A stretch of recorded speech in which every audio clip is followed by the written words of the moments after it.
తాకట్లో ఉన్న మీ బంగారాన్ని విడిపించి ఆ రోజు ఆన్లైన్ రేటుకి కొంటాం. Sharma gold company. కర్కాటక రాశి తీసుకుందాం.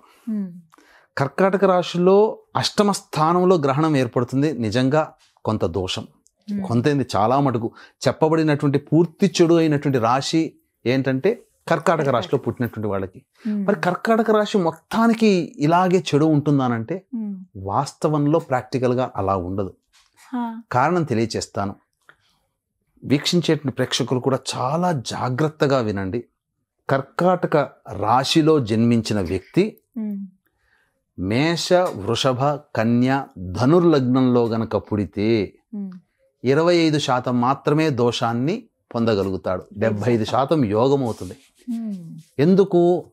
మేషలగ్నము, వృషభ లగ్నము, కన్యా లగ్నం, ధనుర్లగ్నంలో పుట్టినటువంటి వ్యక్తులకి ఈ యొక్క గ్రహణం యోగాన్ని కలగచేస్తుంది. కర్కాటక రాశి కాబట్టి జన్మించినందుకు ఆ రాశి ప్రభావం 25% పనిచేస్తుంది.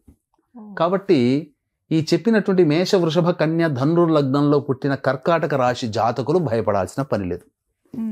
ఇక రెండవ సెగ్మెంట్కి వద్దాం. 50% కర్కాటక రాశి పూర్తిగా నష్టం అన్నారు కదా, కానీ 50% శుభ ఫలితాలు కలిగే విధంగా కూడా ఉంది.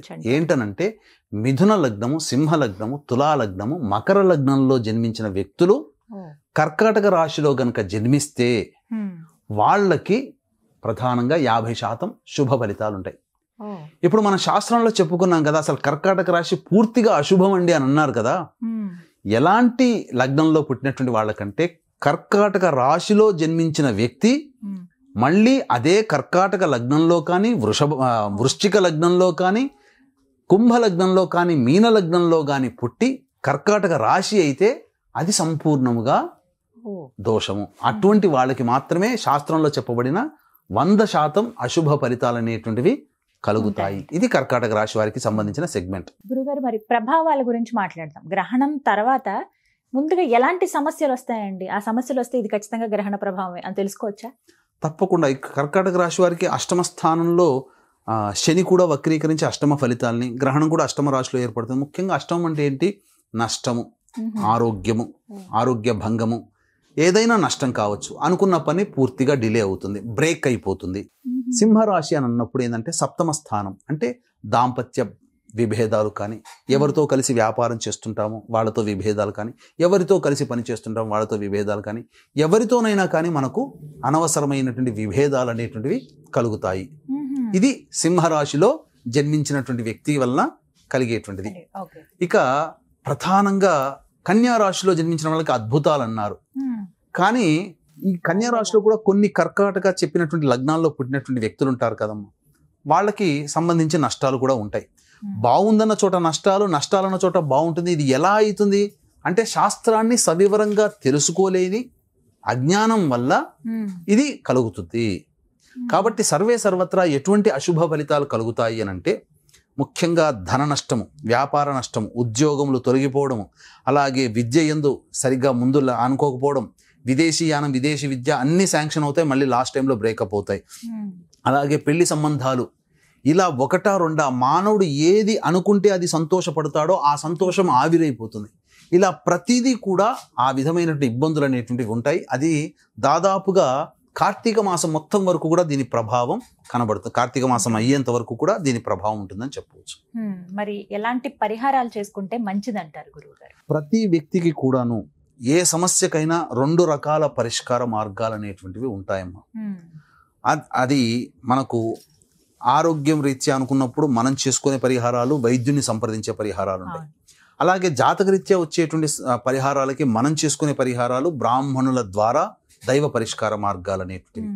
ముందుగా మనము చూసుకున్నట్లయితే ఈ యొక్క గ్రహణం ఏర్పడుతున్నటువంటి నక్షత్రము పూర్వభాద్ర నక్షత్రము 8వ తారీఖు రాత్రి 10 గంటల వరకు ఉంది. కాబట్టి మన పీఠమాధ్వర్యంలో ఈ చెప్పబడినటువంటి అనగా నా దృష్టిలో 12 రాశుల వాళ్ళకి ఈ యొక్క గ్రహణ ప్రభావం ఉంటుంది.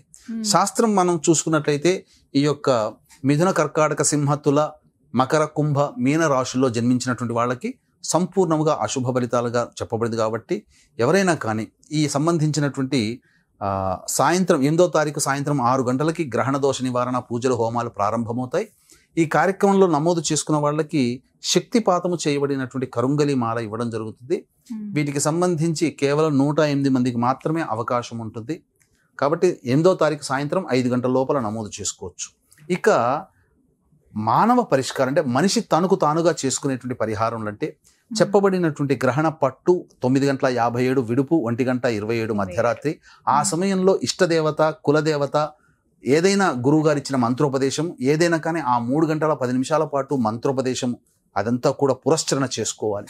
తదనంతరం సూర్యోదయం అవ్వగానే కాలకృత్యాదులన్నీ తీర్చుకొని ఒక మట్టి పాత్ర కానీ, కాంస్య పాత్ర కానీ, ఇత్తడి పాత్ర కానీ తీసుకొని అందులో వెండి చంద్రబింబము, సూర్యబింబము, అలాగే సర్పబింబము అందులో వేసి అది మునిగిపోయేంతగా ఆవు నెయ్యి వేసి, తర్వాత కిలోంబావు బియ్యము, కిలోంబావు మినుములు, అలాగే ఒక 100 గ్రాములు లేదా 50 గ్రాములు నల్ల నువ్వులు పెట్టుకొని చాటలో వేసి దానిపైన విస్తరాకు వేసి ఆ పైన ఈ చెప్పబడినటువంటి పాత్ర పెట్టి ఆ పాత్రలో ముఖబింబము తన ముఖాన్ని చూసుకొని బ్రాహ్మణుణ్ణి పిలిపించుకొని సంకల్పయుక్తముగా లేదా బ్రాహ్మణుడి దగ్గరికి వెళ్ళైనా కానీ సంకల్పయుక్తముగా దానము చేసినట్లయితే, ఆ బ్రాహ్మడికి స్వయం పాకం కూడా అందించినట్లయితే తప్పకుండా ఈ యొక్క గ్రహణ దోష ప్రభావం అనేటువంటిది తొలగిపోతుంది.